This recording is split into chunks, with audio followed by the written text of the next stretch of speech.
Your Excellencies, what an honor and a joy to welcome in Lisbon in a state visit the first woman to be elected President of Hungary and the youngest president ever in your country. And to welcome you again in October in Oporto at the celebration of the 20th anniversary of the Areolus Group, born with just 6 countries. Idea of our President Jorge Sampaio, joined namely by your President Medel Ferenc. The President, Excellencies, the history of our national friendship is old, very old and overwhelming. You were present at the conquest of Lisbon at the end of the 12th century. Your culture has always inspired us. Liszt played in Lisbon, played in this very same room for 6 weeks.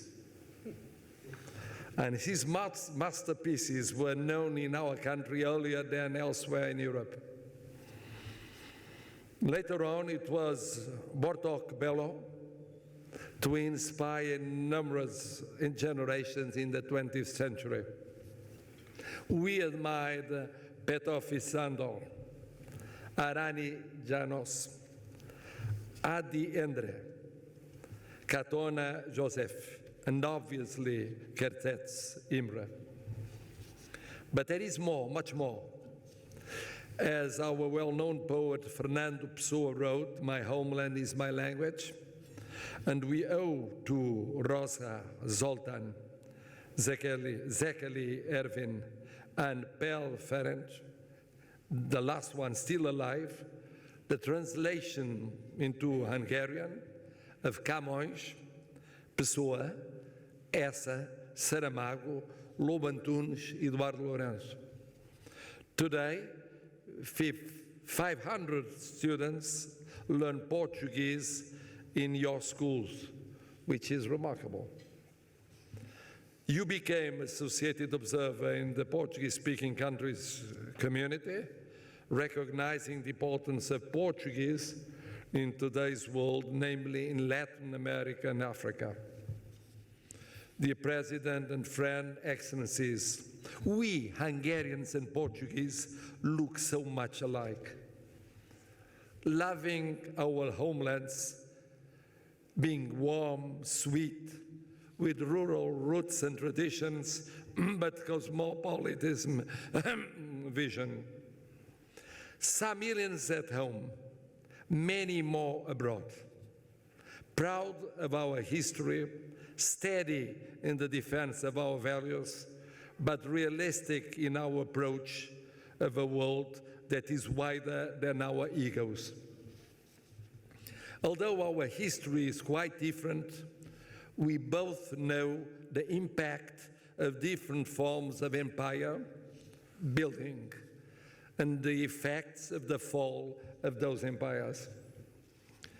As people, we recall the vital help of our ambassador Sampaio Garrido and chargé d'affaires Carlos Branquinho, saving more than 1,000 Hungarian Jews from concentration camps during the Second World War. And I myself remember, at the age of 7 and 8, the children rescued in '56 at the time of Hungarian Revolution, having lived for some weeks with one of them in Lisbon that only knew a Portuguese word, chocolate, before flying to the United States of America, which I often mention to my students. You said recently that there is no future for Hungary without Europe, and there is no Europe and European future without Hungary. I could have said the same about Portugal. And I feel that what you said means more than just pure vocal proclamation or protocol statement. means that the value of European cohesion is the ground basis of its force against authoritarianism, war, and the effects of the aggressive competition among great powers. Means that in a time of war in Europe, there is no future for the Europeans if we forget or set aside our collective values as freedom, pluralism, democracy, rule of law, respect of human rights, civil liberties, national sovereignty within the European framework, territorial integrity, international law, principles of the United Nations Charter, but also peace building, security, and stability in Europe and Euro-Atlantic regions, together with the joint spirit of multilateralism and common work to solve cross-cutting challenges for humanity, as climate change or demography.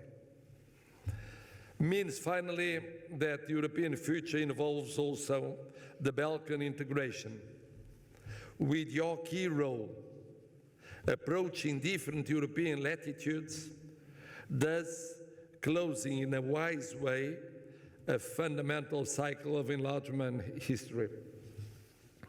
In a word, showing the unity we have shown in European Union, NATO and United Nations against an intolerable violation of our values 1 year ago in Ukraine by Russian Federation. Not forgetting we must go on working, building peace in a multilateral spirit to address global present and future challenges.